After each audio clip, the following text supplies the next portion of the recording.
Now it is live. Okay. Okay, sir. Thank you. Yeah.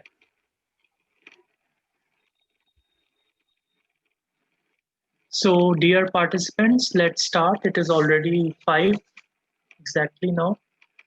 So, yesterday, we touched a lot of additional aspects of our programming, which helped us to cover different things like vectors and variables and operations on variables. So, all of that goes in the basic framework for understanding our language, because soon you will be making, so, you will see that the things which we used yesterday, like vectors, variables, combining functions, they will all come into play when we start with quantitative techniques.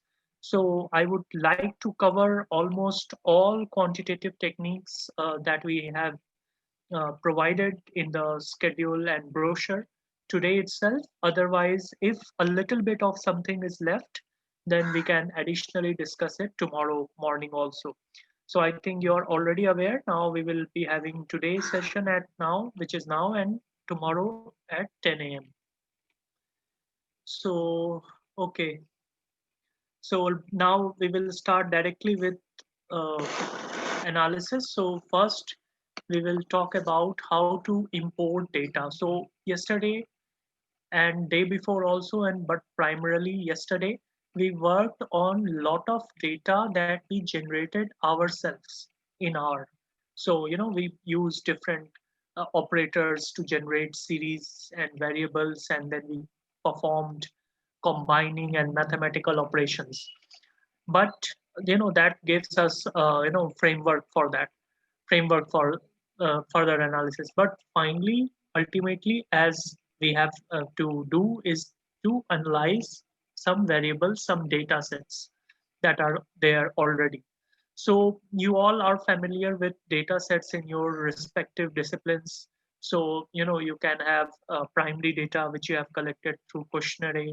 We have secondary data, time series data. We can combine them into panel also.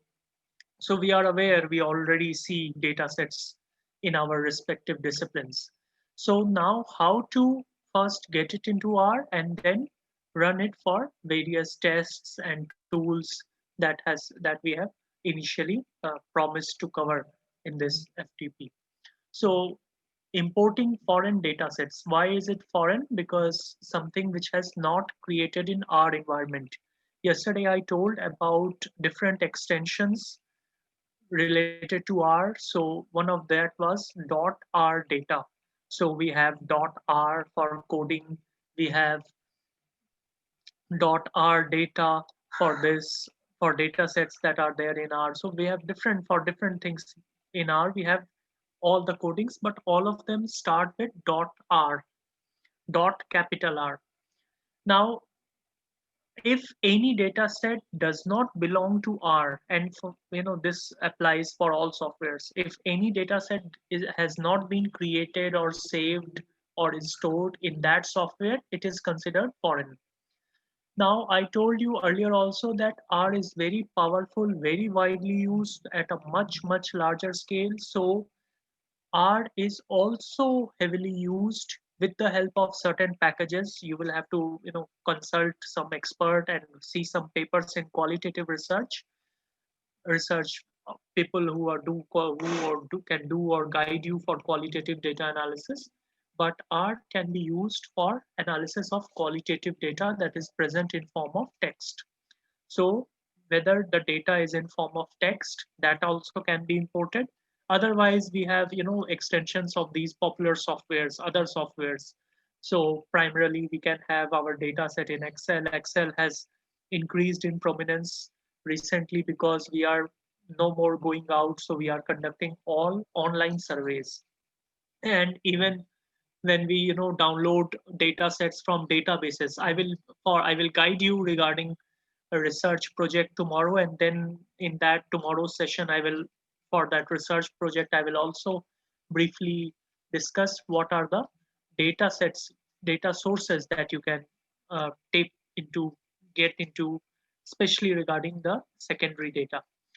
But wherever we get many a times we get data set in Excel, then we can have SPSS data set. So many of you would be transiting now from other softwares to R, or maybe there is a colleague or a friend who has shared with you data set that has been created or stored in SPSS, SAS, or Stata. These are the other popular softwares. So we can import these data. Now, many a times while downloading from many places, what we get is CSV files. So I think some of you may be aware of CSV files. CSV means comma separated values. Comma separated values. This is what CSV means. It basically is a way of saving data. So wherever there is a comma, or sometimes CSV also includes some spaces. So wherever there is a comma or space, it is considered a next element in the data set. Otherwise, everything is packed in continuous line, one after another, one after another. But where do they consider that there is a new thing? When there is a comma or there is a separation. So you don't have to worry. Whatever you are looking for in CSV file, CSV data sets can easily be saved as Excel files, and then you can import. You If you open any CSV file, you can easily go to file, save as, and you can convert it into Excel. Otherwise, as I have provided below, this I was telling from your ease perspective, menu based perspective. But otherwise, we have command through which you can directly read CSV files also. So both approaches, as I told earlier also, R Studio provides us this advantage that you can import your data set in multiple ways. So both, you can see all the commands. I don't need to read it out. It is very simple. You must have also noticed that uh, it is mostly read, which I told yesterday also. Read dot and dot the extension of either the software name or their code or their extension code. That is what is there for importing. Otherwise, you can go to File, Import Dataset, and you can choose the option. So now let me quickly take you to the Art Studio environment and show you live how we can go about this. So you can see, respected participants, that here we have file. In the file, we have import dataset. In file, we have import dataset. I have already written it there also. So it is there in the PPT, in the script. You don't need to worry. And as I showed yesterday, whatever we run in R from menu, whatever we run in R from menu, automatically a code for it is also generated in the console, just to R also uh, validates it, and or also tells you that this could have been done in this way using codes. So file and import dataset, and you can see there are options that we discussed. If you are using some other option which is not here, some other software, then don't worry, don't panic. You can easily find an extension that we will cover. We have a session tomorrow, of a part of the session tomorrow will be on afterthoughts. So I will tell you, because nature of data and number of softwares has increased so much. So I will be telling you how we can extend in terms of both techniques and where you can look for those things. So this is the way. Now, I have already, done this a bit, so as to, I had to do this so as to generate ready-made codes for you.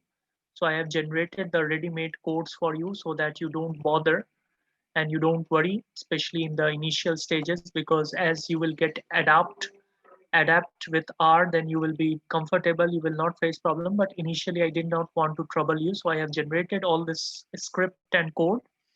So for that I had to already do some things, but I will be telling you what you will face. So whenever you click on import dataset, and from Excel or SPSS or SAS or Stata, you please listen carefully, because this will be a basic problem which you will face. You will receive a message which will say that certain package is missing because for example, importing from Excel, as you saw in the PPT here, requires this package read Excel. So, and in fact, there are some more dependent packages.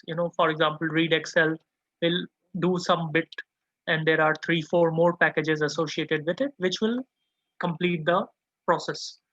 So please understand this very important thing. You don't have to worry at all.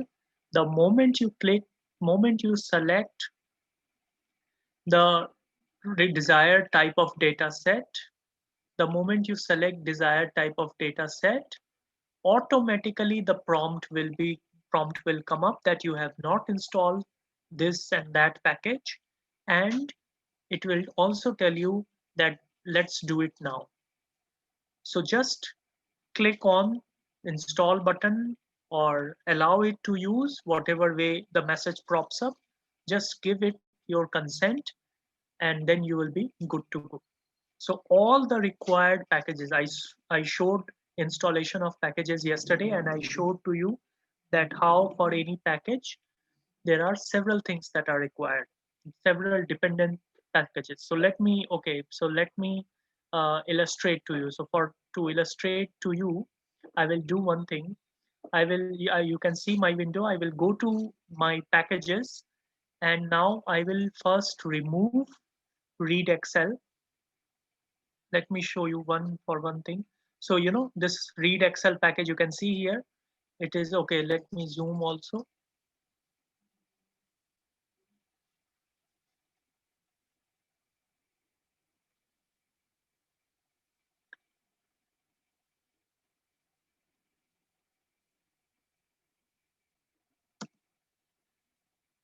Okay, so let me broaden it for a while. Yes, so you must be able to see read Excel. So you can see that it is read Excel files package has already been installed. Now I told you earlier how we can remove it. There is a command also, otherwise I can click on this cross and remove it. And you can see that, while just going with read Excel will not do, because most likely you will also need readr. Readr packages for reading rectangular text data. So it is a associated package with read Excel.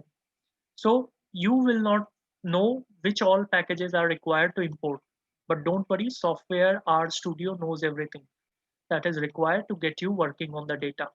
So they will automatically install all dependent packages, as I showed you earlier yesterday also, when we were going through the options tool install packages.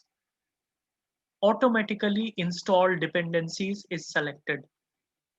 So if you don't mess with it, automatically all dependent packages, associated packages which are required will get installed.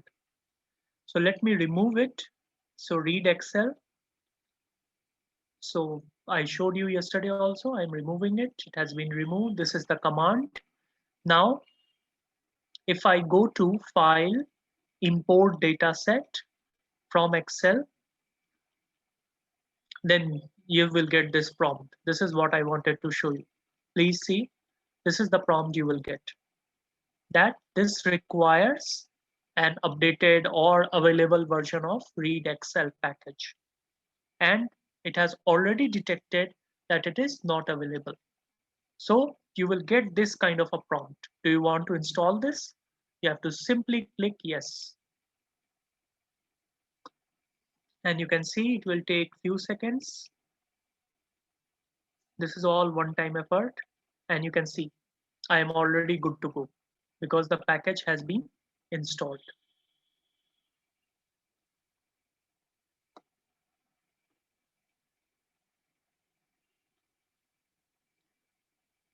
So you can see now it is working.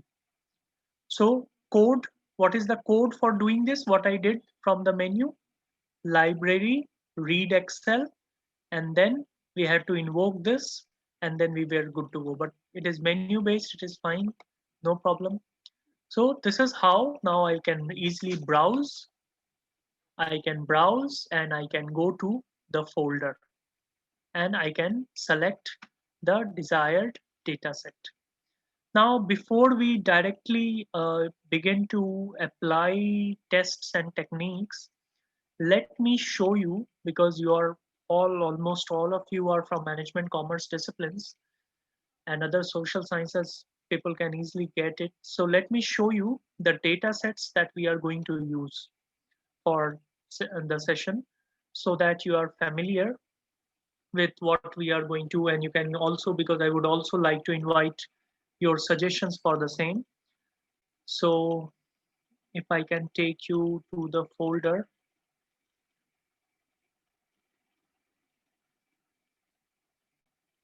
Okay, so this is the folder, and if don't worry about it, if there is, I have made minor changes in some files to make it suitable for analysis. So if there is, I will send updated files also. I will send all the files, data files again.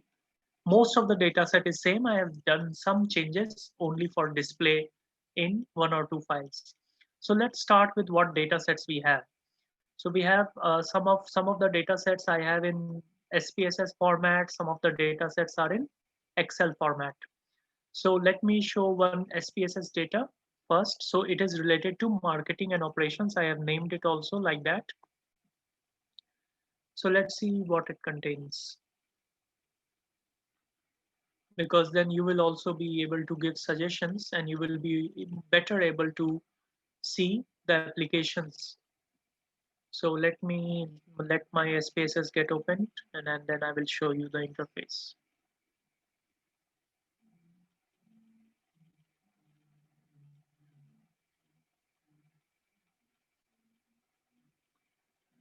Yes, so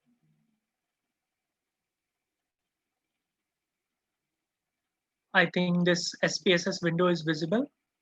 Some of you must have used SPSS also.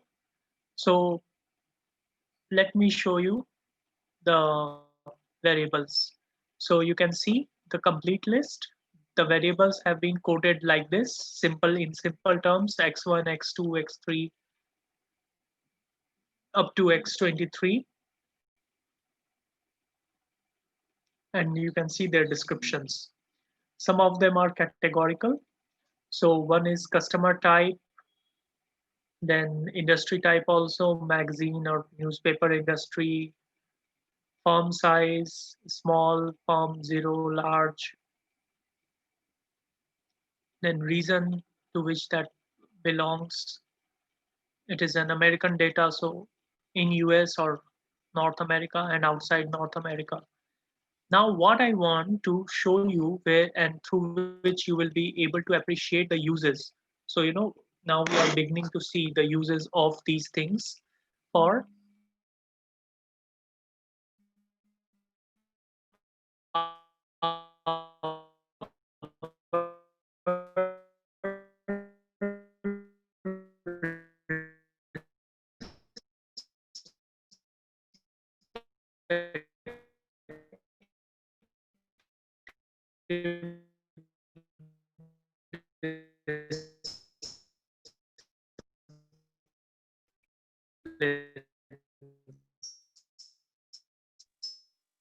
Hello, Arnav sir.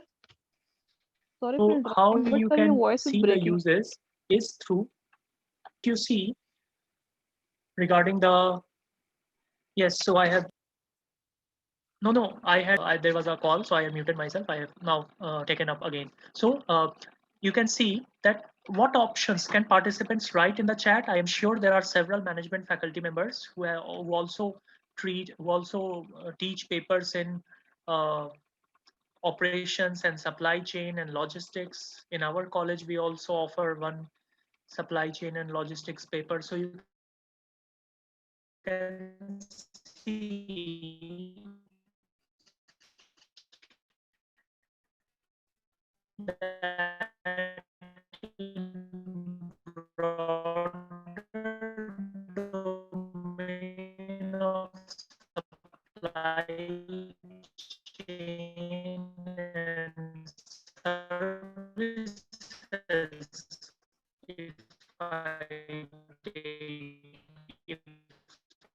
take not supply chain particularly, but if I talk about operations, so there is technical support, there is complaint resolution, there is of these, because delivery will be done by operations people. Salesforce operational domain technical data has been coded in this, so all on entire text. I have also learned from my colleagues, including Vibhas sir,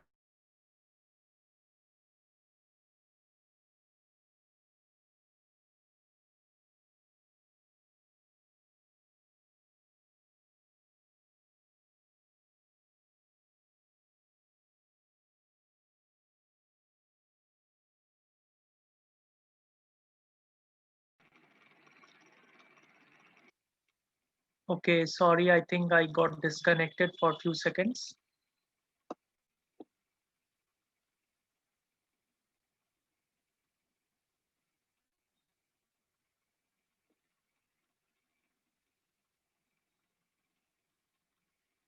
So I'm back. Let me get back. So this, you can see that it is a very good practice. Take a linear scale instead of other Likert scales. For some things, it is more appropriate, but for many other things it is a good practice to have a simple linear scale from 0 to 10. So it is on real number scale, and there is no problem of whether no entire controversy whether Likert scale statements are interval or ordinal. So you can bypass all that, simply take a actual mathematical scale of 0 to 10 which exists on real number line, where values can also take values in decimals, so there will be no problem.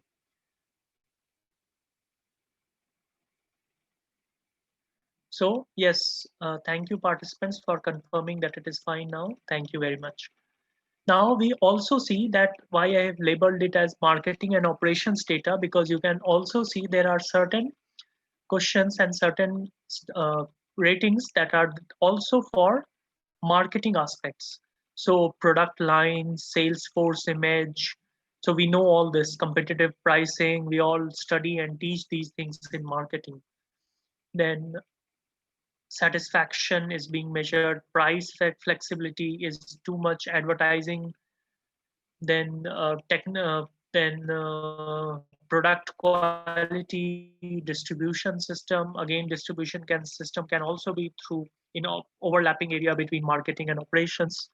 All have to collectively decide. So these are the major pointers related to marketing and operations that are available in this data set. Now, what this data set comprises of?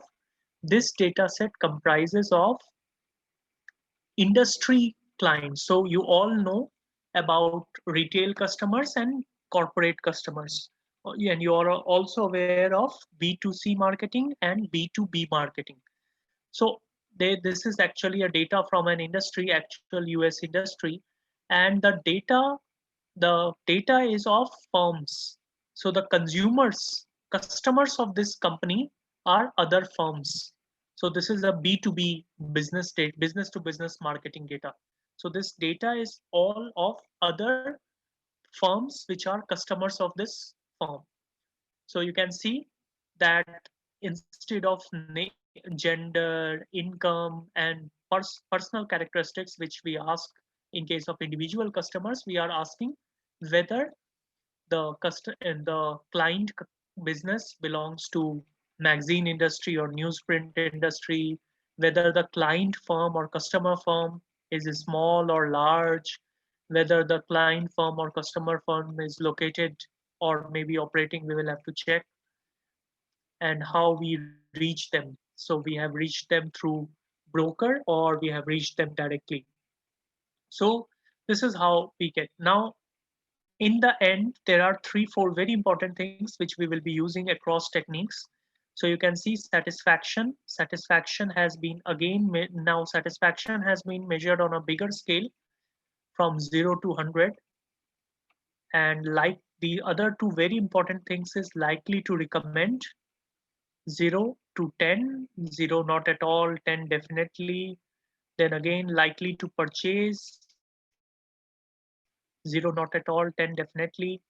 So these three particularly are very, very important from our decision point of view, and many of you can now automatically, many of you would be imagining a regression model where we would like to know what are the underlying factors that impact and that lead to our customers being more likely to purchase our product, more likely to recommend us.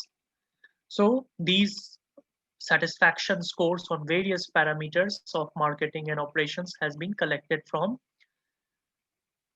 firm clients. And I think the data set is of 200 observations, I guess. Yes. So there are 200 firms that have responded, which is a very fair, very good sample size, because we are not talking about individuals. We are talking about 200 companies which are clients of this. So this is one data which we will be using. Now the second data, like, because I will be continuously switching between different data sets to cover as wider aspects as possible. So let me take you to HROB data. So I think I have already shared these data sets with you. So HROB data is regarding, I'm not an expert in HR. Some of my colleagues here are from Ramanujan College, but I have some idea. So I can tell that it is about ACEs, attitude towards co-workers. JS is another very important thing when we conduct human resource studies, behavioral studies, organizational studies. JS is about job satisfaction of employees. OC is organizational commitment of employees. EP here is environmental perception. So their perception of the work environment. And SI, I think, also is very important. If we see from the employee and HR issue point of view, what is the staying intention of the employees? So there are varied scales on which these responses have been taken. Some are the standard disagree to agree scale, some are 10-point scales, some are 5-point scales.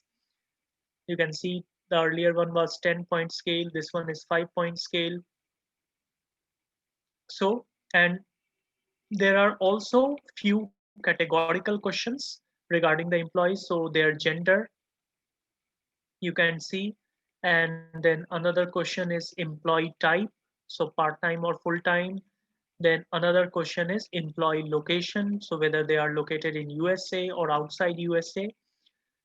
And age and experience are in scale because they have not been categorized, but you can also think of categorizing them either directly in the questionnaire or later on. So this is the data set. So these are the very important constructs. And there is one job performance also. This is also very important. So job performance has been measured on a 1 to 5 scale, and the researchers have claimed that this is a scale data. So though it is not a linear scale, but still, and not even a Likert scale, but they have claimed it, so we have to go by it. They can always make an assumption, so we are taking it as a scale data. We are not taking it as a categorical variable. Otherwise, there is a huge, controversy between whether these kind of things are ordinal, hence categorical, or whether they are interval and hence scale data. So this is the description of these variables and this data set. So we will be using this one also. Then the third data set that I want to use, so I'm directly introducing you to it, is related to finance and economics. So we have discussed marketing, operations, HR, and OB. So the third data set is finance and economics data. It is in Excel form, and I have also shared that with you already.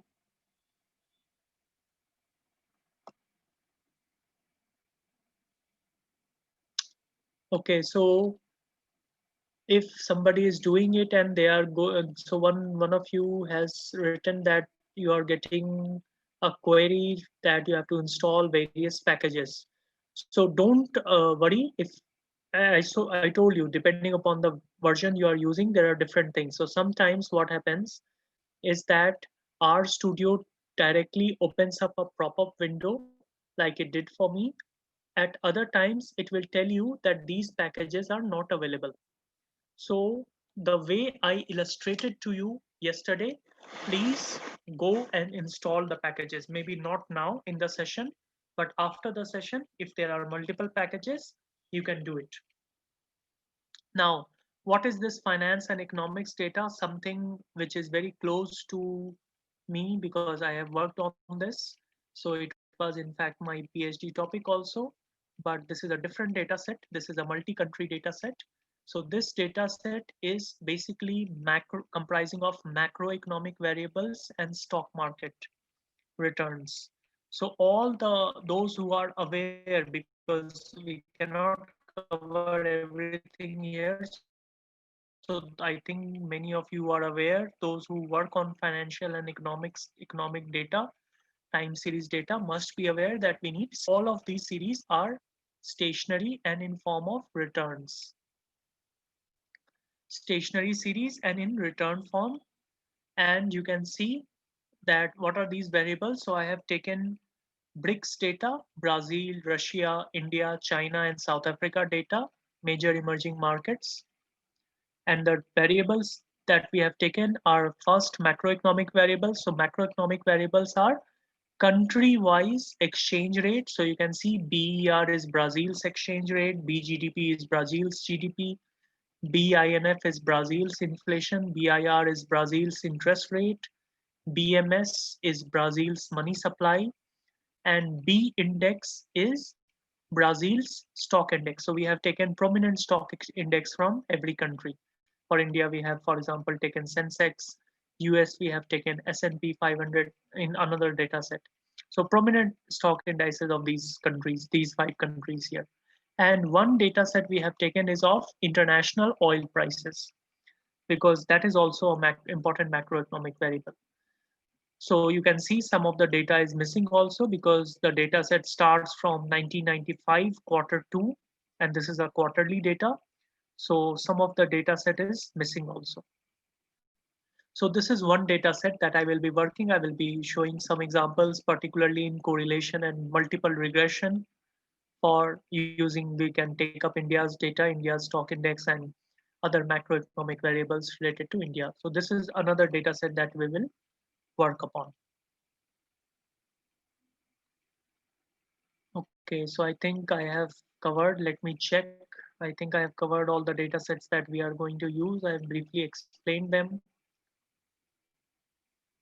Okay, so one or two more data sets are there. So I specially modified a few things and created a data set for this session because I wanted to give a very realistic example of paired sample t-test, both paired sample t-test in parametric form and paired sample t-test in non-parametric form.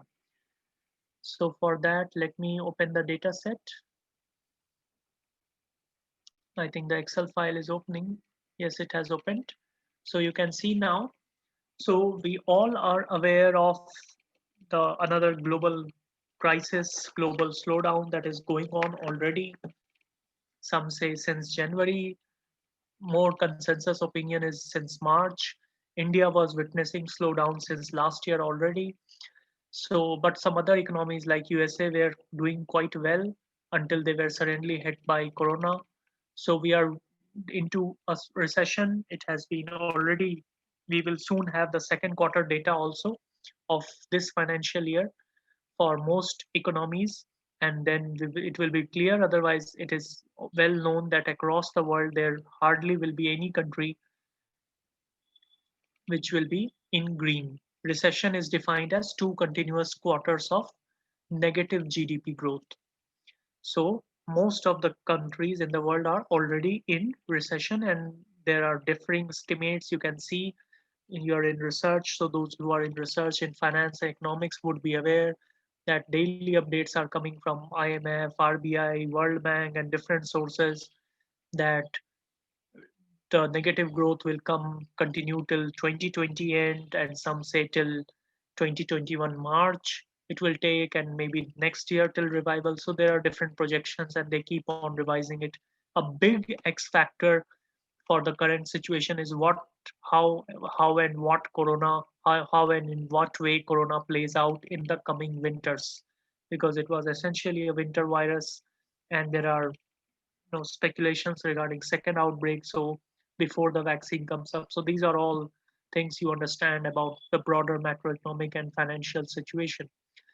But the previous major crisis was the global financial crisis. So again, this is a stock returns data. So for USA, I have taken S&P 500, and for India, it is BSE Sensex, and there it is their returns, and this is monthly data. This is monthly data from 2004 till 2009. So first, and then from 2009 to 2014. So actually the data is continuous from 2004 to 2014, but I have deliberately divided it into two parts because I want to see whether there, and resultantly has there been a major change. So some of you were also, one of the question yesterday was regarding dummy variables. I will show another data set quickly comprising a dummy variable in regression. So here we are trying to compare pre-crisis stock returns and post-crisis stock returns in India and USA.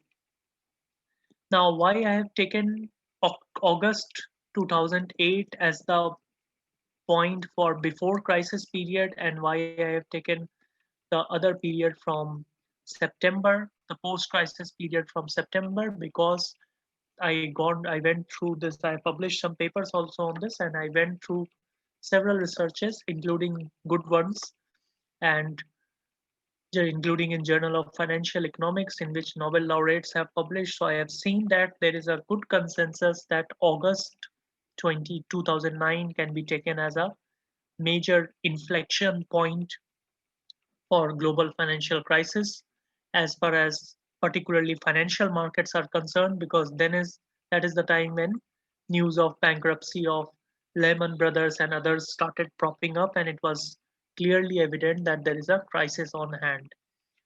So that is why the period before that, as supported by literature, has been classified. So period from September 2004 to August 2008 has been divided as classified as pre-crisis period, and from September 2009 to September 2014 we have taken as post-crisis period. So you can see post-IND is India's stock returns post-crisis, and post-USA is USA's stock returns after the crisis, and similarly pre-versions. So this is another data set that we will be using, and I think the final data set, just to show how we can use dummy variables, because yesterday there was a question on dummy variables. I promised to take up today. So it is very simple. Many of you may have already used it. So what I have done is, one way was to represent it like that, and the other way is, I think the screen is visible, crisis dummy data. So I can zoom it also. So again, India, USA stock returns, the time period is same. Now we have data. There is a variable, dummy variable, which takes value 0 for the period before the onset of crisis. So up to August 2009, it takes value 0, and after that, it takes value 1. Just like, we give coding in cross-sectional data, in behavioral data, we classify them as male, female, 0, 1, and you saw several examples of a corporate business to business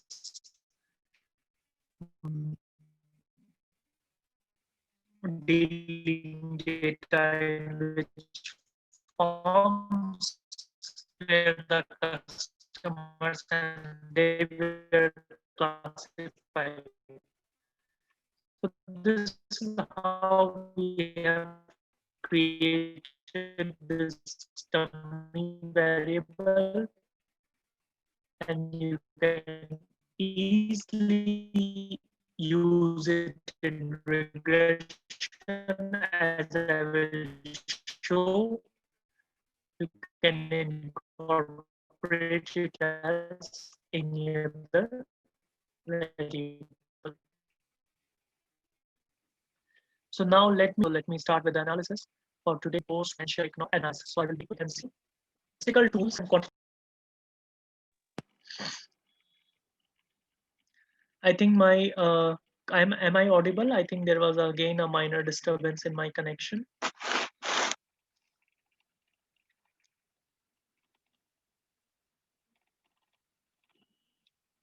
Can somebody confirm in chat also, or am I audible now?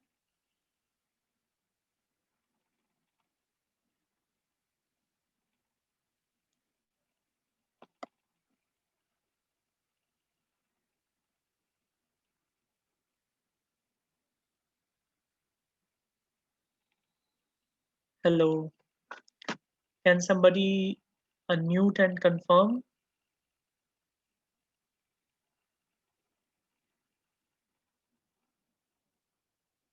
Okay. Thank you. Okay, fine. So just, I don't know, there is one or two network disturbance once or twice happening for the first time. Okay. Yes.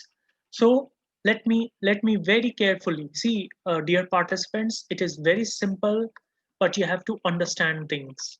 And once you understand things, you will not face any problem. And if you don't understand, then you will face problem and frustration at every step. Let me be very clear. It will go as bad as not even being able to import a data set. Let me make it very clear. Many people face this kind of trouble. So please be very careful, and it is not very difficult. It is simple, but you have to understand what is going on and how we are doing it. So you can see now also, recordings are also available. You can see later also. If you are not doing it live, then again, before doing it by yourself, if you're not doing it live now, then simultaneously, then before doing, please open this and see. So how do we go about it? So suppose we have to, now whenever I open the data set, so I go to file, import data set, and say SPSS. Now this window pops up and I click on browse and I can select the data. So I select the marketing and operations data, I click open. I select HROB data, I click open. So let me show also once. So this will obviously not show the second window. So in SPSS, many of you use SPSS. So in SPSS, there is a variable view also, but that variable view will not be visible. But if there is some description, that will come up. You can see the description is there. So you can just glance over it, and if it is fine, you can click on import. But I have already imported, so it doesn't matter if I click or I don't click, won't change anything. It is already there. So this is how you import data. Now, let me show you the command. So just like commands in other softwares are fixed. So for example, it is fixed in SPSS that you have to go to analyze, descriptive statistics, and frequencies. And then in that frequencies dialog box, you have to open up statistics option, and then you have to tick mean, median, and so on. And in Excel, there is other thing. There are in other softwares, there is other thing. So similarly, the way of functioning is fixed in R. So these codes would appear different, but you don't have to run it. You don't have to, you know, it does not change. So you don't have to worry about things being new. So things are different and things are wide, but whatever is, for example, whatever is the way of running mean, it remains same. It is not. So you can see calculating mean. Now in the not given any space. So am I audible now?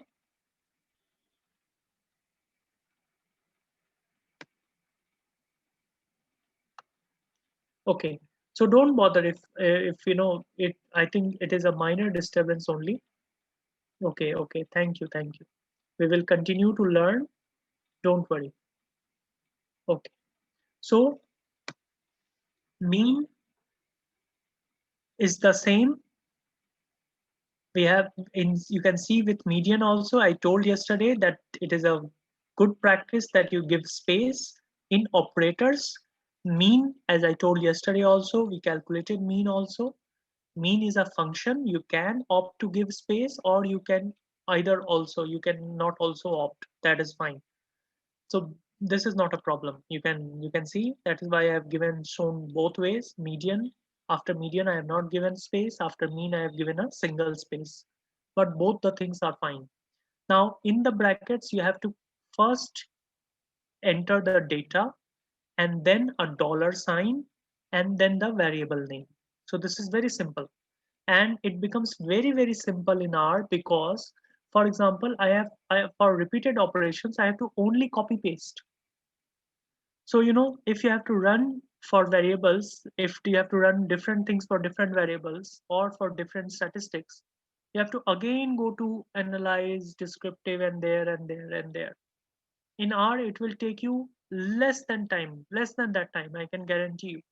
You have to copy the entire thing, but you have to write it carefully. So how do we write it? Now, for this, I will show you a very important thing. You can see what how the name is appearing here: marketing underscore operations underscore data. When I imported this file, the name that is appearing here is marketing underscore operations underscore data. But just let me show you quickly what was the actual name in the folder. So the actual name in the folder was marketing space and space operations space data. This was the name. So you can see that and is not featuring anywhere in the name that R has provided. So the first major and first very important thing, the first very important thing is that you do not have, and a very major mistake is that you do not have to take up the name which you have assigned. You have to simply go to File, Import Dataset, say from Excel, Browse, Marketing and Operations data I also have in Excel form, preview is done, import. Now what name is appearing here? You have to take up that name only. You don't have to take up any other name. So this is the major thing that you need to understand here. Now, marketing operations data, I will write as it is appearing here, and there is no problem. If you find that it is too much, too many things are opened, so simply close them. So you can see marketing operations data, the way it is written here, dollar. Now, which variable I would like to work upon? So we saw various variables, and the variable x6, I will not be taking you back and again to SPSS file. You can confirm later. I am just illustrating. X6 is about product quality. X6 is the rating of customers, their industrial customers, on a scale of 0 to 10 for product quality.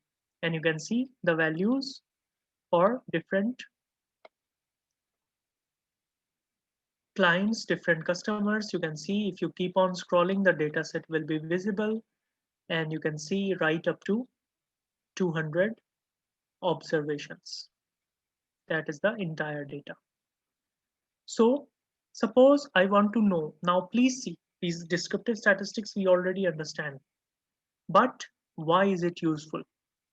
There is no other way. In the very first session, somebody asked what is the use of descriptive statistics, or probably the question was, why do we not make more use of descriptive statistics?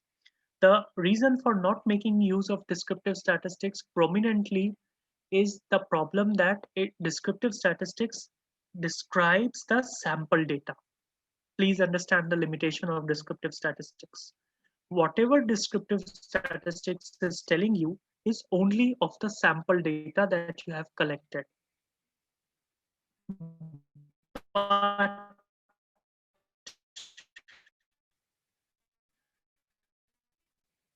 you are trying to generalize your. So for example, in this case,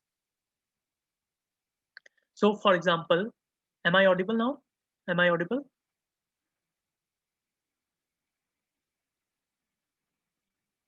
Please confirm, some people. Okay.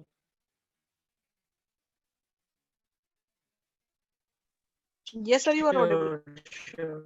Thank you. Thank you. Because I thought there was a disturbance. Okay. Okay. Thank you, ma'am. Thank you. So when we are looking at this company, so it wants answers regarding, say, product quality, whether the product quality is good enough or not. Participants, many of you are from business and commerce management. Can you tell which is the most valuable company in the world? It has also broken some record. Which company has highest market valuation or market capitalization in world?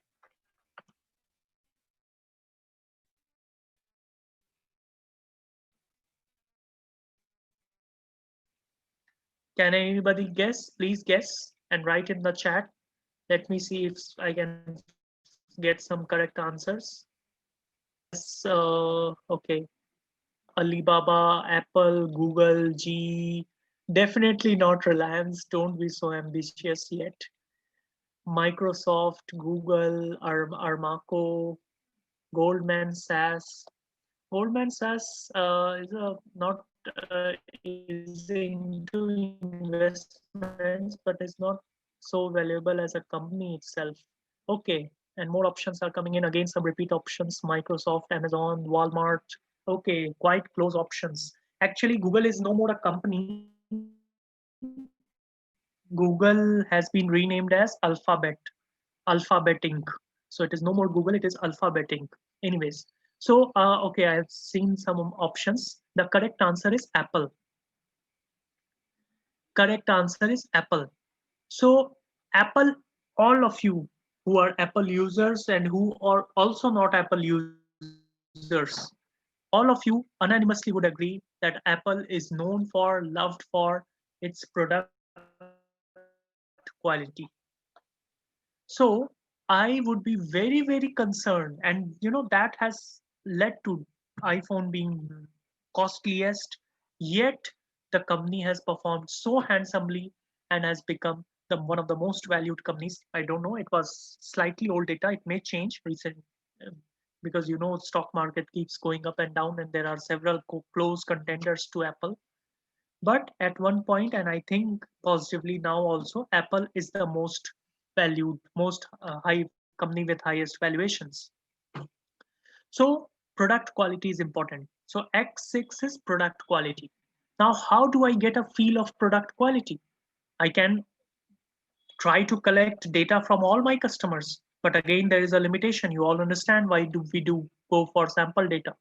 There is limitation of time, cost, effort. We cannot approach everyone. Sometimes there is no response. Sometimes it is not feasible. So we have collected sample data of 200 customers, 200 business customers of our firm. And we are asking them, we have asked them already on a 10-point scale, what is the product quality? So mean will tell us what is the average response. What is the average score regarding product quality on a 10-point scale? So all I need to do, I have already written the command, the script I will be sharing with you. I just press Control and Enter, and you can see the command is executed in the console below. You can see, and I have got the answer 7.894, which is fairly high. But I don't know, it depends on industry to industry. So for some industry or for some players, it might still be low. They might be eyeing 8 or 9.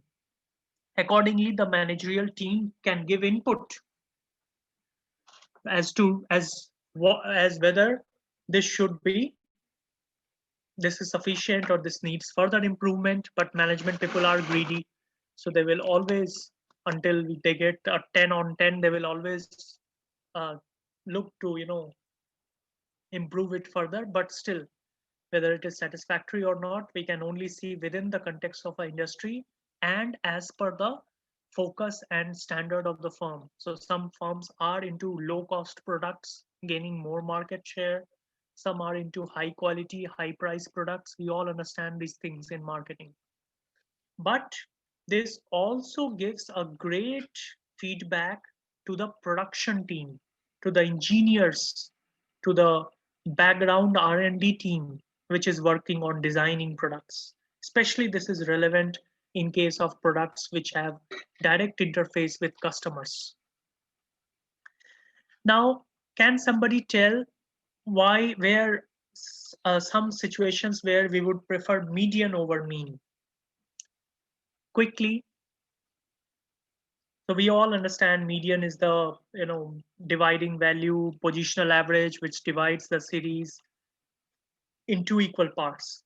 Where we would, where we can use median, and I will give you a very a very close example to your heart and to your working place. I will just give you a very close example. But okay, so there are one or two suggestions.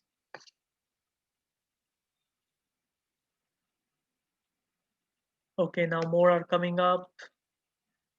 Okay, so some are saying outliers, which is very fine, outliers and extreme values, because we all know mean is affected and very sensitive to outliers. So for example, when we were trying to measure average income level of people in economics, and even from consumption point of view, it is important.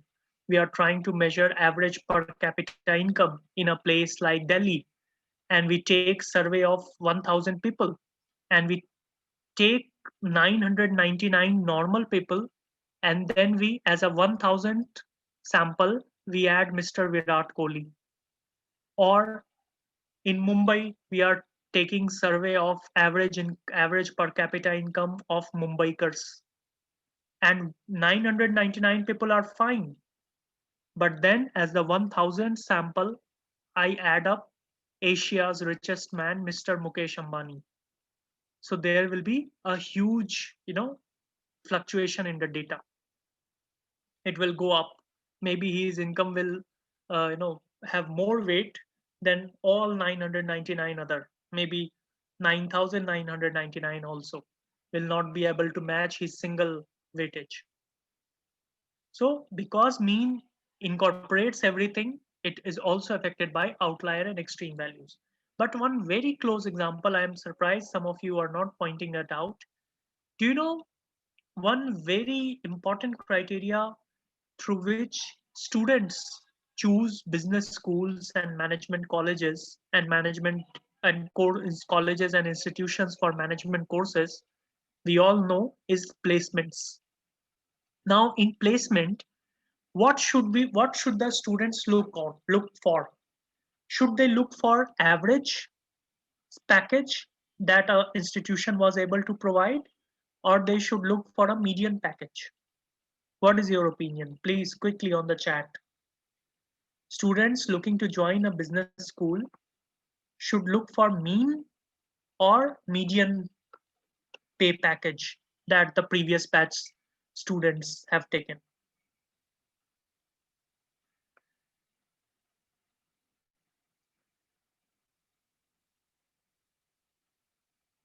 So, some of the responses I am getting very interesting.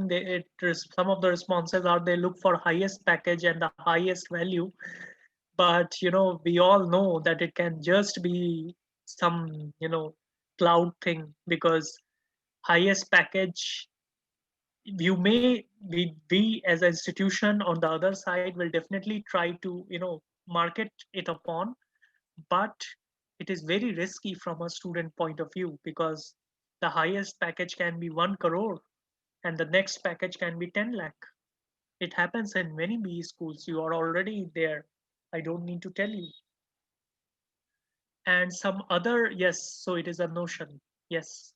And some other places, some other responses are mean again, but mean is affected by extreme values. There is some also.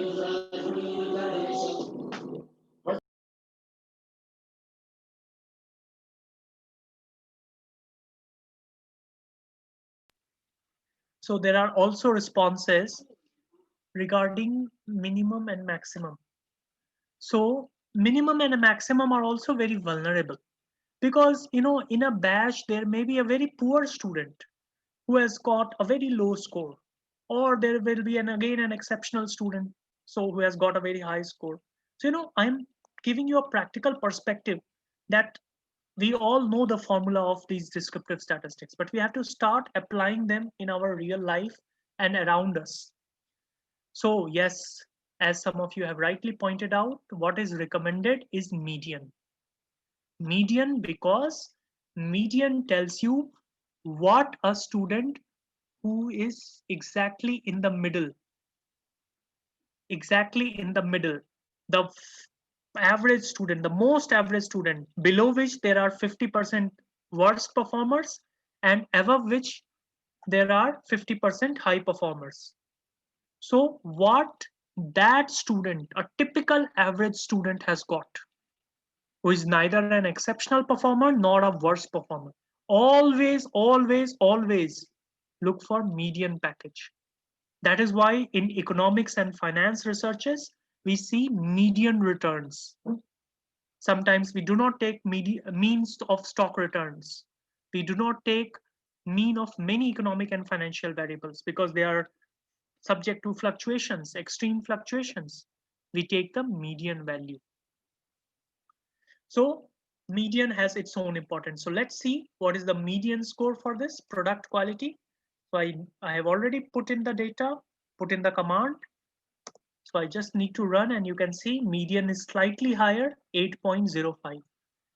So the median customer, the most typical customer, what we call Aam Aadmi in customer sense, has rated 8.05.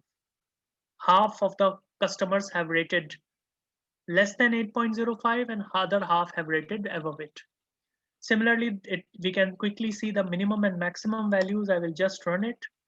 So it is a fair relief, I may say, if for the company, that the minimum score that they have got, though the scale was, remember, the scale was from 0 to 10, but the minimum score the company has got is 5.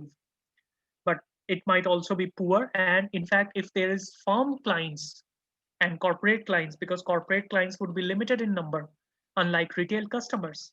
So they should, look into this. Why this particular firm has given only a 5 rating. Then if again I don't need to do it again, now we are entering into measures of dispersion or variation. So you can see range, many of you would have already calculated maximum minus minimum. 5 should be the answer, and range is 5 to 10.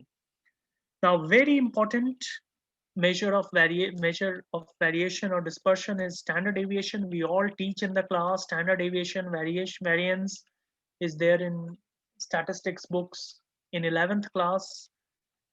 So we don't need to repeat what it is, but if we see what is the standard deviation, it is 1.38.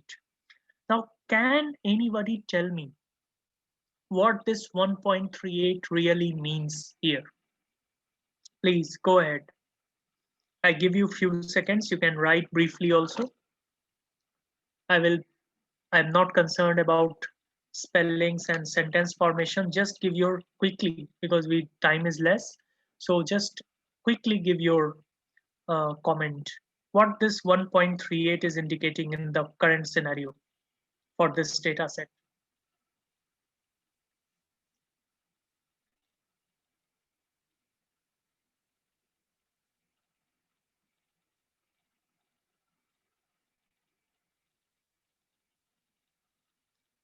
So I have started receiving responses. Okay.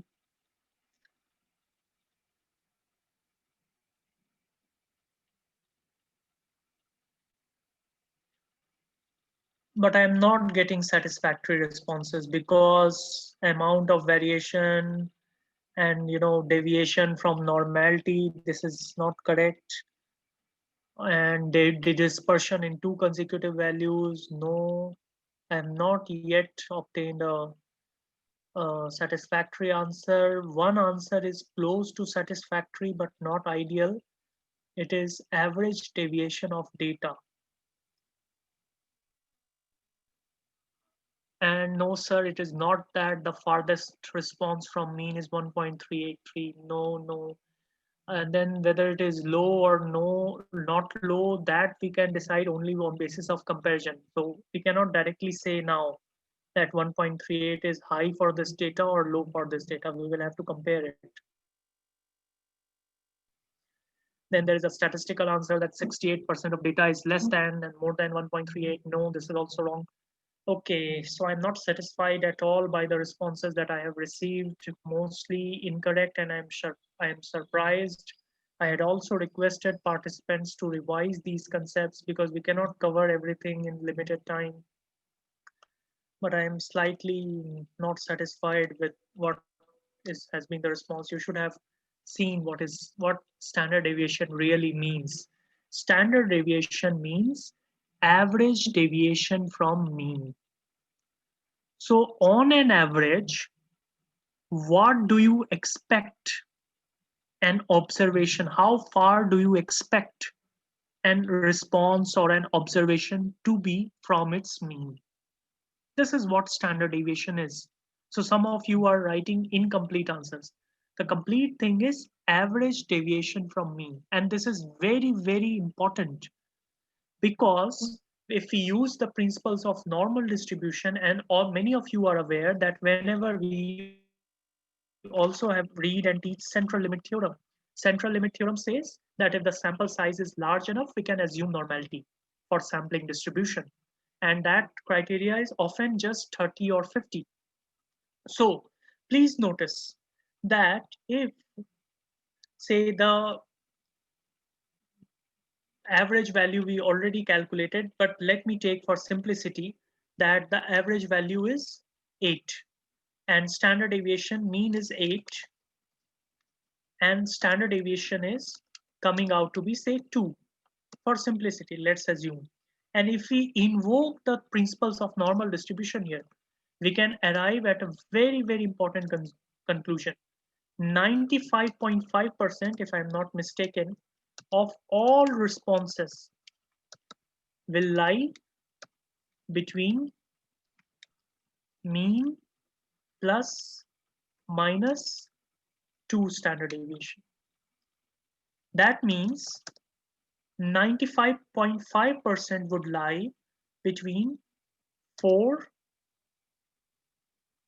but I cannot go beyond the data set, so it will lie between 4 and 10. It will go to 12, but we can say it will lie between 4 and 10 because 10 is the maximum limit. Similarly, 68% of responses will lie between 68%, I think approximately, will lie between mean plus minus 1 standard deviation. So it will lie between 6 and 10. So more than 2/3 of respondents have responded between 6 and 10. And on an average, if we want to know what any one respondent has, what is the expected range in which any one respondent's value will lie, it should lie between mean plus minus 1 standard deviation. So it has very, very important use that what is number one, the average deviation, because mean cannot be interpreted independently. It should be interpreted with standard deviation. That what is the mean value, but mean value is affected by extremes. So along with mean, what is the average deviation from that mean? So if there are more extreme values, standard deviation will also be higher. We all know about variance, and we can also compute coefficient of variation. I don't need to tell that. Coefficient of variation is standard deviation upon mean. In this case, if I take, for simplicity, I've taken this. So if it is 0.25, then this coefficient of variation we can use for comparison. So we can in this data set, we can also say that the product quality coefficient of variation is this much, while for customer complaint or for customer satisfaction or for delivery team, that is this much. So we can compare across using this coefficient of variation. So this is how we can go about this. And if I just run the other two command lines, then there is one summary option which gives you a collection of descriptives. So variance is this summary option, minimum first quartile, you can 25% below and 75% above. So 75. Now please stop seeing this as just a statistical formula. Only then you see it as useless. Otherwise it is very, very useful. First quartile value, Q1 value, is indicating to us that only 25% of customers have responded below 6.7. 75% of customers have rated product quality above 6.7 out of 10. Similarly, third quartile value tells us that 75% of the customers have rated the product less than 9.1, and only 25% are so satisfied that they have rated it more than 9.1 on a 10-point scale. So this is how we go about these popular measures of descriptive statistics. Now you would also be wondering, how do we generate a frequency table? So that we had some categorical variables in the data set also. So for example, X2 was about to which industry does our client belong to. So the company is in some paper printing business. So does the client belong to magazine industry? So the client firm, is it printing magazines? Is it using the paper you have provided? Is it using it for making magazines and journals and such things? Or is it using it for newspapers? And again, large and small.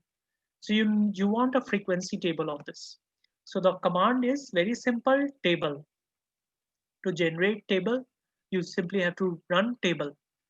So table, and again we provide this data set and the marketing operations data, as I told you, the way of selecting, and dollar x1, x2, x3. So I think I will be going with x2 and x3.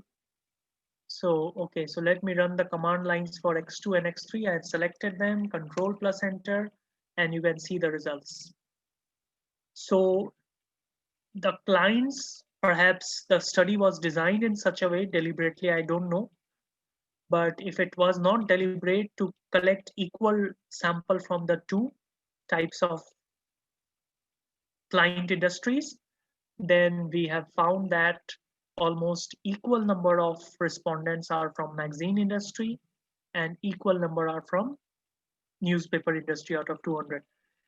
For the firm size, there is slightly more large firms compared to smaller firms. Now, when we have this kind of data, when you would easily have noticed that this is a categorical variable. So type of industry, I showed it in the SPSS window also. This is a categorical variable. Type of industry, magazine or newspaper. Similarly, firm size, small or large. So for this, what if I want a cross tabulation? Cross-tabulation will reveal to me, for example, that how many firms in magazine industry are large, how many in magazine are small, how many in newspaper are large, how many in newspaper are small.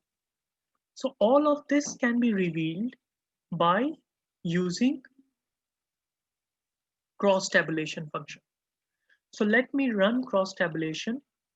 So for this, you have to just do one additional thing before running it. So one thing is that there are two steps. So for table, you saw that it was directly, for a variable, you could do it directly. But for cross-tab, you have to do two things.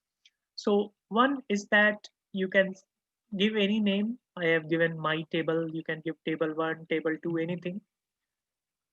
And this belongs to table. Table is a function here.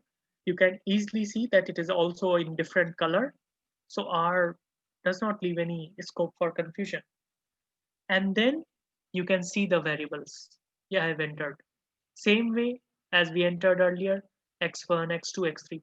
Now again, this may seem complex, but please understand that this is a fixed procedure.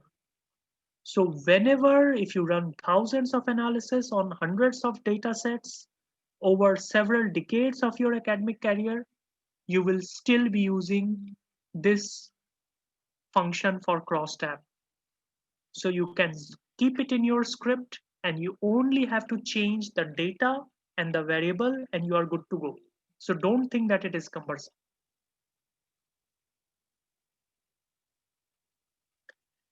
Now, what we will do is that what we have done is that we have stored in this table marketing operations dataset x1 and x2.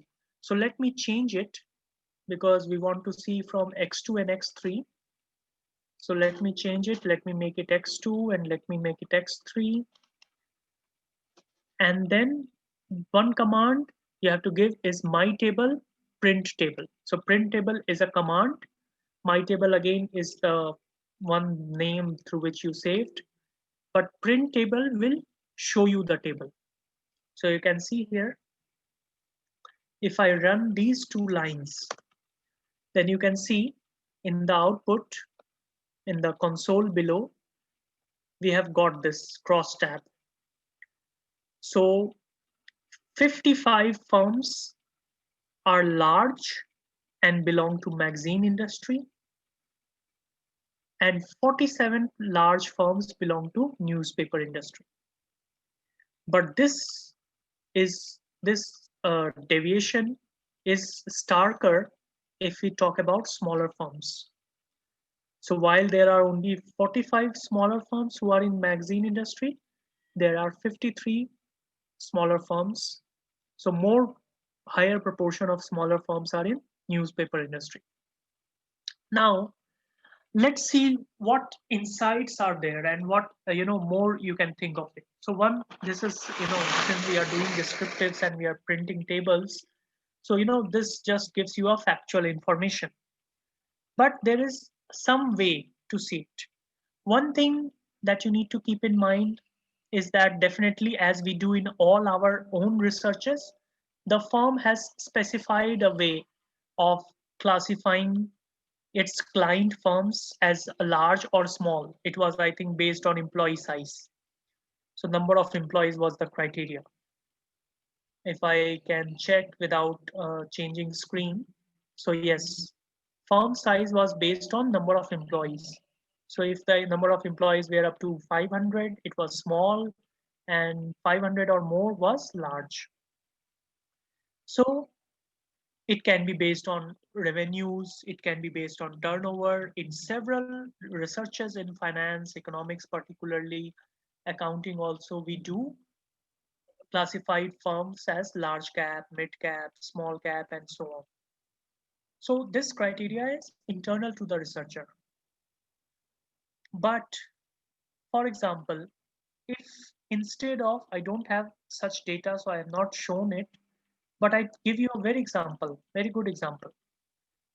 What if we want to test whether glass ceiling still exists? Whether glass ceiling for women in corporate India or corporate world is still there? Can you suggest?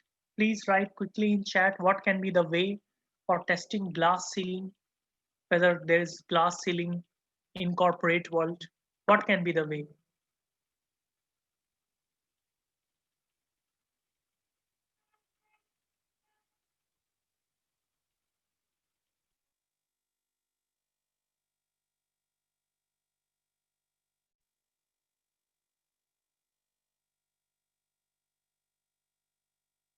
So I'm getting, some responses: salary, promotions, designations, team leadership opportunities. Yes, please help me in all this because I have very limited knowledge of these aspects. I'm just throwing it to you. You people are more learned and specialized in your respective domains. You can help more. Yes, and I think we can, participants, we can make this interactive by some of the participants are responding only to the panelists. So if you respond to both panelists and attendees, then other participants can also benefit, and I don't have to read out every chat. So those who are responding in future, please respond to all panelists and attendees so that other participants can also see in the chat, and they can also start thinking, because we are missing the classroom environment where we could hear each other. So at least we can do it this way, looking into the chat.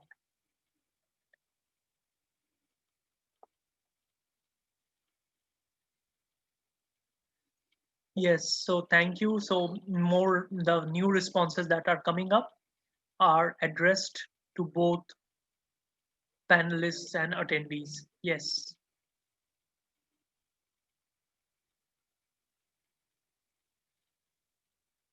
Okay.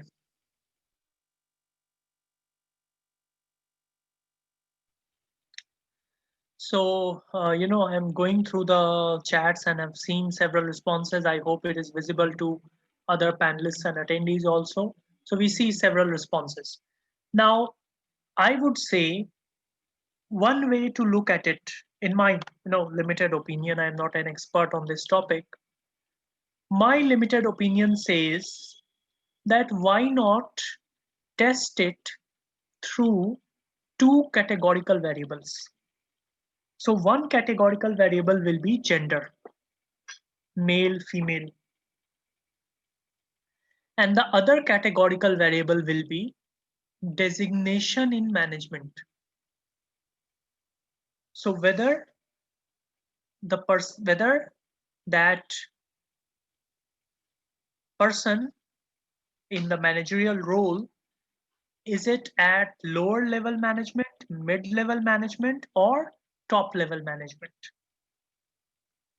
So if we have two categorical variables, one categorical, so for example, instead of magazine and newspaper, which was type of industry, if we have designation in management, so top management, middle management, lower management, And instead of large and small, if we have gender, male and female, and we get this data, then we can see this. Now, still, whatever we do would be limited because it will just give us a view and it will be subjective. We need to run some test for it to be sure of what is going on. So many of you are aware, many of you must have read it, taught it, and come across it.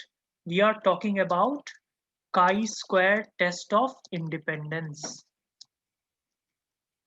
So I'm starting the tests also, and I'm starting with chi-square test of independence. So chi-square test of independence tests, don't worry again, I will tell you tomorrow in afterthoughts regarding if some of you are facing difficulty or some of you are not aware of these tests. So you were supposed to now. In fact, we did not emphasize on these tests as pointed earlier, because if you now read even, good quality statistics books, now in many statistics books also at undergraduate or even postgraduate, even undergraduate level, now they are providing, some of the standard authors are also providing these parametric and non-parametric tests. So I wanted to, give more examples and doing it through R instead of teaching these tests and their background statistical knowledge, which you can anyway refer at any point from any standard textbook, but I will still give you some good references for that. But now let's focus the discussion. So chi-square test of independence, the null hypothesis says that the categorical variables that you have used, so one variable is this type of industry, which was our x2, and the other variable is x3, firm size. So whether these variables are related or they are independent to each other. So the null hypothesis always says they are independent of each other. They are not at all related. So firm size will not determine type of industry, and vice versa, type of industry will not determine firm size. Similarly, in our example of glass ceiling, gender should not determine managerial designation, and also vice versa. But we are more concerned about the first angle. Now there is no other test as good as chi-square test for checking this, because we are running into a special condition where both our variables are categorical in nature. You can see here firm size as well as firm size and type of industry, they are also categorical. And in our example, gender and designation in management is also categorical. So there is no other prominent test to do this except chi-square test of independence. So let me run it and let's see if we can arrive at some conclusion. So this is a very simple, one click. In fact, I told you this is faster. This is faster than standard softwares, because in standard softwares, you have to go to menu and you have to go to 5-6 steps to run this. But here you only specify the table name, like table 1, I have written my table. You can give table 1, table 2, and you simply use this function chi-sq. You can see chi-square dot test my table. And if you run it, then you will get Pearson's chi-square result. Null hypothesis I have already told you, and I again hope you are aware of basic hypothesis testing. So null hypothesis and p-value based on the p-value. P-value in simple terms, in very, very layman terms, because we have to do it quick, p-value tells you the probability in favor of null hypothesis. Simply for your personal consumption, for understanding quickly the results. P-value always tells you the probability in favor of null hypothesis. So to interpret any kind of test, all we need to know mainly is the null hypothesis and the outcome, the p-value that comes out in the outcome. So here the null hypothesis said that firm size and type of industry are not related to each other. They are independent of each other. And for this, we are obtaining about 32% probability. 0.32 is 32%.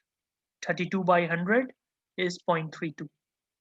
So 32% probability. Now just contemplate, what are our usual alphas? What are our usual benchmarks for rejecting a null hypothesis? So we take 5%, 10% as our usual benchmarks. So even if in social sciences and behavioral things, sometimes even if you take it 10%, then still it is much greater than that. It is 32%. So the null hypothesis cannot be rejected. Hence, in this case, the type of industry and firm size are indeed independent of each other. These things do not determine each other. But I have given you a hint. You can, go into like this. There are many, just think of it in your disciplines. You can think of numerous, uses like this. So for example, you can collect data in finance regarding IPOs of the firms and the industry to which they belong. So you can see, you can collect data. So type of industry, like magazine, newspaper, you can have several more options also. It is not no problem. You can have 17 industries, 20 industries, no problem. And instead of large, small, whether their IPO was success or a failure. So you can, in finance, you can probe this, whether in stock markets of a particular country for a particular period, do investors prefer certain industries over others? And hence the IPO of firms belonging to those industries are more successful instead of IPOs for firms from other industries. So you can, I can, just give you an hint. If you catch the way I'm communicating and thinking, then you can look at several powerful applications with great impacts. We say finance is too much quantitative. The number one journal in finance is Journal of Finance, and I've seen several papers in Journal of Finance. I am a subscriber of American Finance Association. I see their journals. There are several papers in that Journal of Finance who have used only up to regression, sometimes even fewer. Sometimes they only use t-tests, which we are going to use soon. They have used only t-test for evaluating, say, mutual fund performers, mutual fund managers' behavior. They have used categorical variables to see managerial aspects and their relation with performance of the funds. And they are original works, original ideas with profound impact and implications, and published in top journal. So don't underestimate, don't run after methods and techniques. And I would tell you personally, as well as I have seen, that there are several papers that are getting rejected in social sciences, even when they have applied techniques like SEM, which is fancy thing for many researchers. So it is not wrong to use SEM, but please use it only when it is relevant, when it is creating any value. If regression suffices your need, if chi-square test suffices your need and research objective, it is good enough. It is fine enough. That's what I want to say. Now we've moved further and we move to one sample t-test. So now suppose we want to test. Now we obtained average values. So we obtained average rating for product quality as 7.8, you would remember, for our X6 variable. But now, again, it is based on sample data. it is only 200 firms, or it can be 2000 customers, but our total customer base may be much, much larger. So how do we generalize based on this? So we need to conduct hypothesis test, significance test. And the way to do it for a single series, when you are comparing something, when you're comparing the mean value of a series with a benchmark, then the way to go is one sample t-test. Now, in this one sample t-test, suppose there can be different benchmarks. So I have taken two hypothetical benchmarks. Again, for satisfaction with delivery and complaint resolution and every other aspect. It is for the team to decide what is the appropriate benchmark, especially also related to their past. So if they have done very poorly in the past, so even 6 or 7 out of 10 is good. But if they have been good performers, they will have higher benchmarks. So if we are going into t-test, on sample t-test, so all you need to do, so suppose for our X6 product quality out of 10, we have taken two benchmarks, 7 and 8. So you need to write it like this, very simple. Again, just like we had chi-square.test, chi-sq.test, the command here is t.test. Again, the data set and the exact variable that we want to test. And then we write mu. Mu, sample mean is equal to 7 or equal to 8. And we run this. So if we run this, you can see again mean value 7.894 and our p value is 2.2 e minus 16. So I hope, is there anyone who does not understand what this value is? P value less than this, is there anyone? If yes, then please write quickly. I will then clarify what this is. But I think many of you might also be aware of this. It is very, very small value. Okay, so somebody needs clarification. Okay, so I will show you. I will show you what it means, what is its true form. So I just copy it and let me share a screen. Let me share an Excel.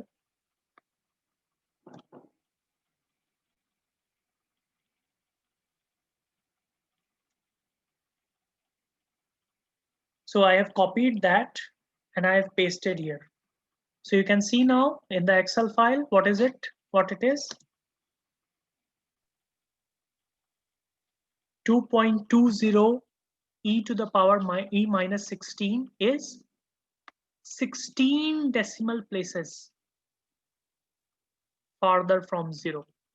Because R is a very, mathematical and statistical software, so it does not, like other softwares like SPSS, it simply does not give you 0.000. And beyond that, you don't know. It goes to the finest limit. And it is here providing you like this, the exact value that is, and that value is 16 places away from 0, including these two. So you can count.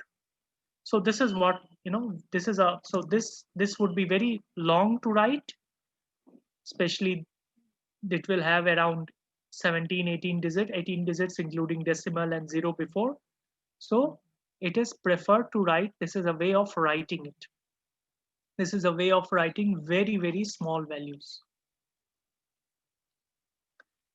So I hope it is clear. So it is definitely a very, very small value and the null hypothesis is getting rejected.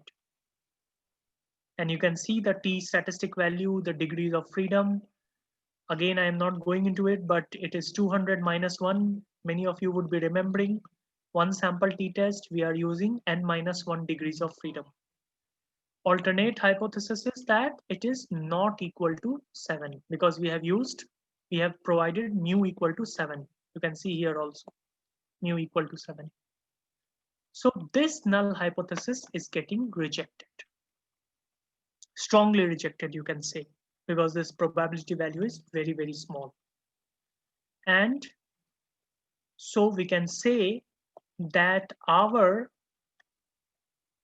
the rating of customers for product quality is significantly different, we know, because the null hypothesis is rejected. Null hypothesis is mean equal to 7. So null hypothesis, very low probability, is getting rejected. P-value is probability in favor of null hypothesis, very low, much less than even 1% or 0.1%, it is getting rejected. So there is significant difference, and we can clearly see that the mean of X is more than 7. So we can conclude that the average rating for product quality or customer satisfaction or delivery or any other aspects of marketing operations, whatever we are using in X6, whatever data we have put in X6 is significantly higher. The average customer rating is significantly higher than 7. But when I ran it with 8, then you can see you could have seen here also that 7.894 is farther from 7, but it is much closer to 8. And expectantly, the null hypothesis is no more getting rejected. Null hypothesis is not rejected here because the probability of null hypothesis is quite high, higher than even 10%, but usual benchmark is 5%. It is quite high, it is about 28%. So we can say that it is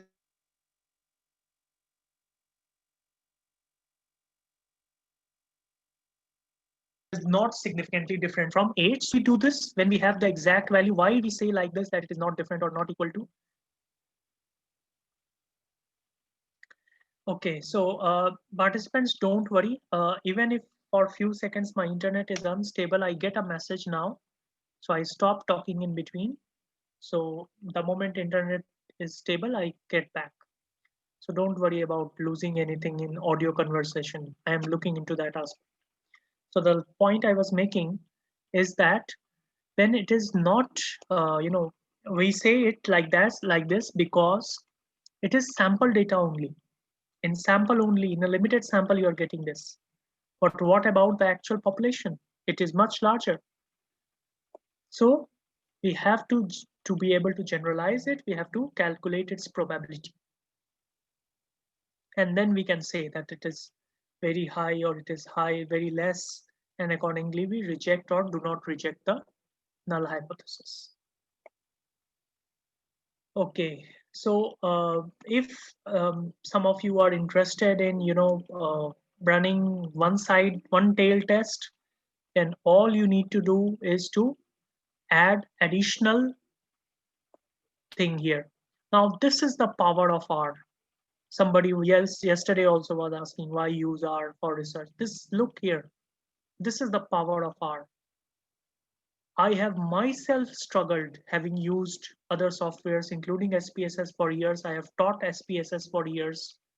I have struggled in this aspect that its options are fixed. So for example, in correlation, SPSS provides option for one tail test, but in other places, it does not provide. And I am struggling. But in R, you just can type one more argument. These are called arguments. You type in just one more argument, which is like this. Alternative is equal to greater. For upper tail test, alternative is less for a lower tail test. And you can see it can easily get executed. You will get less than true mean is less than 7.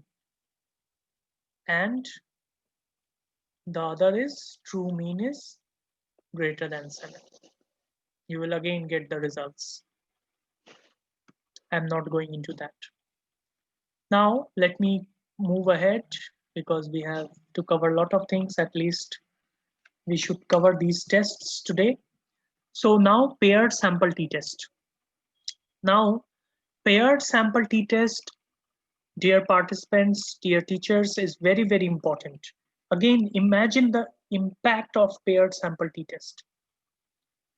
Paired sample t-test looks very similar and very simple to many. But It has very, very powerful uses. So paired sample t-test can be used in all before after situations. So I already gave you an example, before and after crisis stock returns. But imagine if you're doing research in finance, economics, what has been the impact of GST? Government is saying that GST has increased revenues. And now monthly GST, monthly indirect tax collection data is available. So as a researcher in finance, economics, business, commerce, it is our duty to do such kind of researches and establish whatever is true. It may be true, the claim may be true, claim may be false, you can work on it. So you can collect data of indirect tax collections prior to GST and after GST. You can check the impact of Corona after few months, after some time. GST collections post-Corona, GST collections Corona lockdown, once the unlock started, and prior to that. There is a demonetization. So one of the objective was to reduce cash in supply in economy. So you collect data. RBI website, I will show you tomorrow, there is data available regarding cash in circulation or money supply before demonetization month and after that. Now it is significant time. Collect that data. Impact of mergers and acquisitions. So all firms, claim that they are going into mergers and acquisitions unless it is a hostile takeover. They say that it is being done with the objective of increasing financial performance. That is the primary objective, financial performance and also share prices. Because we know ultimate goal of financial management is to maximize shareholders' wealth, which is measured in terms of share prices, market capitalization. So collect the data for several months, quarters. For firms, we will have quarterly data. So for quarters before merger and collect data for quarters after merger. Similarly, in HROB, very important. Whenever management is contemplating some HR intervention, whether it is to improve employee performance, whether it is to increase their engagement and satisfaction with job, whether it is to reduce turnover and increase staying intention. You saw there was a variable of staying intention which was again measured on a scale. So whatever intervention, whether it is a technical training or it is a any other training, then you just collect the data prior to training and after training. And if there is a significant improvement, then only you agree to spend larger amount of money and go for training on a wider scale. So all of this, public sector enterprises, including public sector banks, have been generally criticized because of less customer friendly approach of their dealers compared to private banks. Now, in past one decade mostly, many public sector banks have undertaken training programs in some parts, particularly metropolitan areas, for their banking employees, for their employees who are directly dealing with customers, on not on technical aspects, but on communication and soft skills, so that they appear friendly and humane in their approach to customers and they are not criticized for that regard. So collect data from your customers, whether a particular program has been effective in improving customer satisfaction. Similarly, in marketing, you are contemplating about an advertising intervention. So think of it, whether that advertising intervention has increased sales or not. Similarly, advertising intervention may have increased your reach, or nowadays it is all about perception, whether it is politics, whether it is business. So if you launch some campaign, for example, Zoom launched campaign that it is no more, it is not insecure. Similarly, other companies launch campaign. Maggie launched campaign after it was banned that it is now safe, and so on. Every company launches campaign. So collect some data, and in marketing, and you look into whether that campaign has been effective or not. So in all these situations, you will be comparing the previous data and the post data. So we just run over two sample pair t-test as if it is nothing.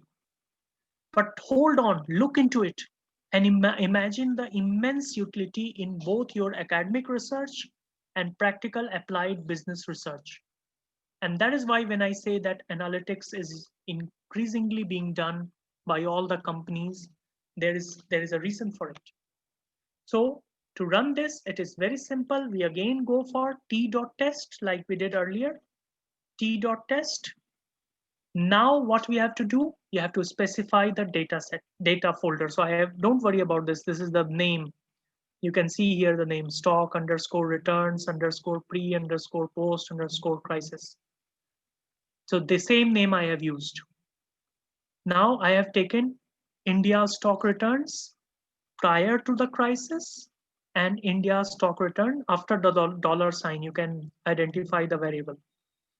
So you can be wiser than me in this regard, and you can use much shorter names for your variable, so it will be much shorter. And post IND is post crisis stock returns of Indian stock markets. This argument you have to add. Paired is equal to true. Paired is equal to true. So this will make it a paired sample t-test. Again, this entire command line is with you. You just have to change the data and the variable and just run it. Control plus enter. Okay, so I think there is a problem. Let me just quickly check. I think the data set is not there or something.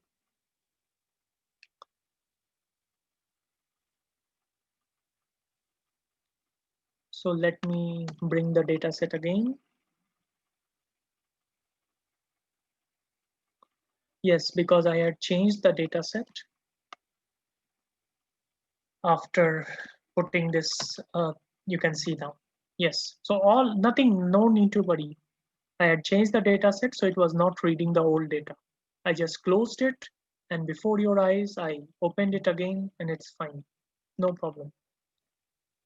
So you can see the results. The null hypothesis would say that pre and post crisis Indian stock returns are same. There has been no change. There has been no impact. And this null hypothesis is having a very high probability in its favor. P-value is very high, 46%. So we cannot reject this null hypothesis, and hence there is no difference in pre and post crisis stock returns in Indian market. This test is also heavily used, many of you would be aware, in event study methodology. So IPO pricing, IPO returns. Before IPO launch, after an average return, before that, and after that, whether there has been an abnormal increase in returns. So you can use, this is very, very important. And I gave you several other examples from other disciplines. Again, in economics also, you can look into policy interventions regarding this. And last thing for today, we will take one or two more tests and correlation regression tomorrow now. So again, you can run the one-tailed aspect of it. So what is the argument that you have to add? Again, alternative greater, alternative less. After paired is equal to 2, you have to add this. And if I just quickly show you by running it, you can see mean difference in means. It is always the first one that you put. So it is pre-IND minus post-IND. So pre-crisis Indian stock returns minus post-crisis stock returns. Please remember this. True difference in means is less than 0 and it is greater than 0. But doesn't matter because in all cases uniformly you are getting the same result, that there is no difference. Now the non-parametric substitute of this, okay, maybe I will talk about non-parametric tests, a bit background of it tomorrow, but just for now hold on, that we are using another test. I will come to this difference between parametric and non-parametric tomorrow. So the non-parametric version of this is Wilcoxon sign rank test. So you don't need to worry at all. I have created this all coding entirely for you, and you can practice using this. The data set is also there with you. So the code is wilcox.test. Again, I have entered the same thing. First the data set, then the variable name, comma, and paired is equal to true. So there are certain advantages of non-parametric tests because they do not require assumption, they do not require minimum sample size, they can work even on ordinal data.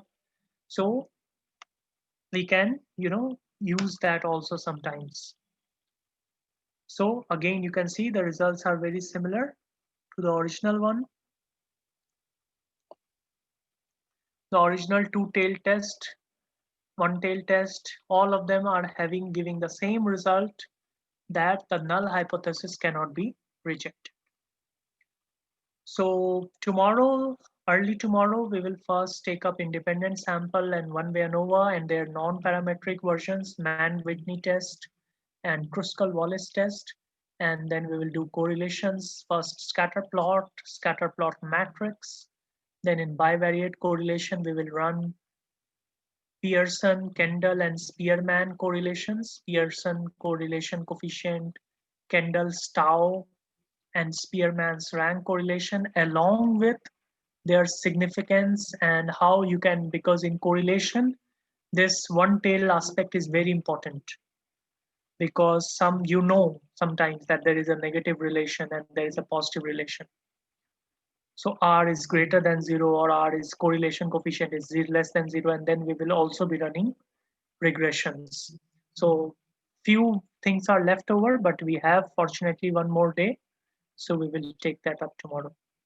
But I hope the message has been conveyed and you can, appreciate the role of R as well as see the wide applications of these tests. And sorry for some background disturbance and internet disruptions during the session. I don't know how they happened today, but please bear with it. So sure, I will be sharing these files also. I will be sharing the code file also. And I have made some minor changes in data sets. So I will be sharing the data sets also. So I don't see any questions here now.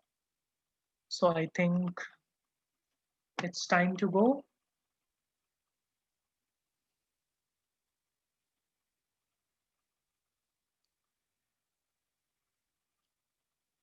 Okay, there is a request for qualitative test, but sir, I am definitely not a person for qualitative tests as of now, Pradeep sir, because you will have to talk to some expert in qualitative data analysis, but I don't think it will be a problem, sir, because now you are well aware of functioning of R. Just find out what is the package and what is the function to run, the qualitative test. And for that, you need to, Pradeep sir, first, have an idea of what type of tests are there in qualitative research techniques. And Arun sir has a question, which is more, please write your questions in the question and answer if you have any, because, chat has many thank yous. So it sometimes gets lost in that. So if you have questions, please put it in the question and answer. I'm also seeing chat, but it is, there are several other things coming up in chat. Thank you all the participants. So Arun sir has asked a question that which measure is more consistent, standard deviation or coefficient of variation? Sir, the interpretation differs. As you know, coefficient of variation is unit-free measure, while standard deviation is a measure with unit. So if you are comparing things which have same unit, then standard deviation is very powerful and very useful. So for example, if things are on the same scale, or for example, you are in finance, for example, sir, if you are taking mutual fund returns or stock returns, then definitely if they are in percentages, then definitely, and percentages over percentage return for month or year, then definitely you should use standard deviation. But whenever there are things which are different, so we give this classic cricket example. So if you are comparing performance of or average score or strike rate of batsmen, average score of batsmen in one form of cricket like T20 or test, then you can use standard deviation also. But if you are comparing for a test player versus a T20 player, then you have to see the relative consistency. Victor sir, recordings are available on the portal, live session recordings. Though the portal will, I think, become inactive or after the final session, valedictory session. So please, if you have to refer to it, then please go to the YouTube link and download the video. Download the video. But at least during the FTP, the video will not be removed from portal. But if you want to have it later also, please download it. Bharti, sir, ma'am, I don't know. Bharti, Dr. Bharti, definitely you can use R Studio in place of SPSS. Why not? If you still have doubt, then why not? Yes, Vishal, sir, I think you have asked a couple of times that word cloud. Again, sir, word cloud is, uh, possible only for qualitative, because I know, for example, if you go to one of our, if you, I think you are already, Vishal sir, familiar with YouTube channel of Ramanujan College, Educational Technology. If you go in Google Docs, applications of Google Doc, so even you can generate word cloud from Google Docs, sir. But definitely you can generate it on R also. But if you need for immediate assistance, then you can look into that video for generating Google word cloud from Google Doc. But R script, again, this is a qualitative thing, so I don't have exactly knowledge of this, how to generate a word cloud from qualitative data. Okay, and can we retrieve the past analysis on R? Definitely, definitely. Sir, ma'am, please note, uh, all the participants, as I told yesterday also, you can save this script and you can also save this output window.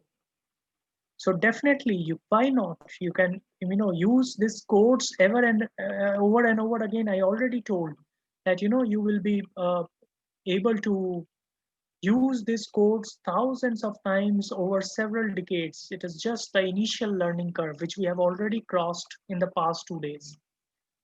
And now we are, since we are using tests, so you are already comfortable with techniques also.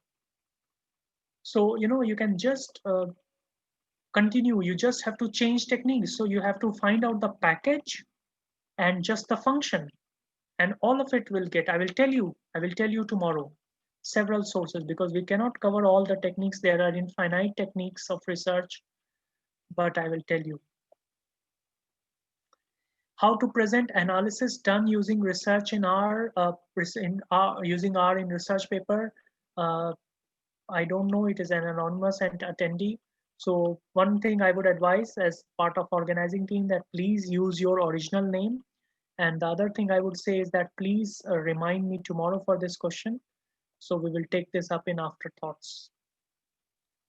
Yes, yes, Victor sir, I will be sending you the R scripts also. Thank you, thank you. I think that's enough. I think no more questions. So Yes, ma'am, I think recording is also shared on the portal also, and recording is also available on the YouTube channel. Thank you very much. And if it is not downloadable from portal for any reason, you can easily download it from YouTube channel. And it will come in the latest recordings. So it is 5 minutes extra today, but there were technical glitches, so we have compensated and there are no more fresh questions. So I think we are fine for today. Thank you, participants. Thank you. Thank you. So Vibhas sir, I think we can stop now, both the live feed and I will also be stopping the recording.